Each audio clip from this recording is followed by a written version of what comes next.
I'm Forrest Saunders at the Capitol. The Florida National Guard is getting deployed to state prisons. Lawmakers approving a plan on Friday to help combat staff shortages. Florida's prisons have long been plagued with safety concerns, stressful work environments, and low pay.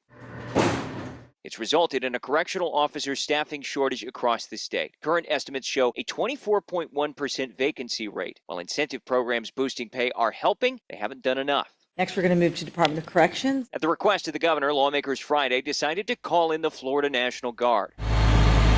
They greenlit more than $31 million to activate members at DOC locations for perhaps 9 months if trends continue. We think as we continue to hire and reduce the stress on the compounds, the existing officers are going to want to stay because they're not going to be working that amount of overtime they're currently working. Guardsmen won't directly supervise inmates. Instead, the plan calls for, quote, temporary relief to help support current staff and provide additional time and resources to hire and train new staff. They are doing it, obviously, to serve a need that our state has. With the GOP majority and governor both backing the idea, approval was almost certain. Hopefully what we're doing today will give time for us to continue to develop on one of the policies we did was the high pay, which we're seeing incredible rewards or higher pay. Even so, Democrats had some concerns. Florida has ignored this agency and ignored this problem and underfunded this agency for years. Members saying the plan may stretch state resources. Families will be disrupted for months. And their biggest criticism, it's a high-cost Band-Aid for a chronic issue. We looked at the budget beforehand.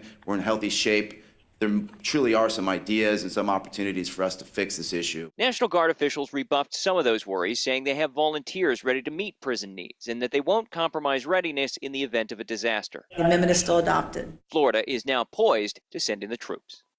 Senate staff tells us the next step here will be a formal executive order from the governor to deploy the Guard, and he is expected to make that happen.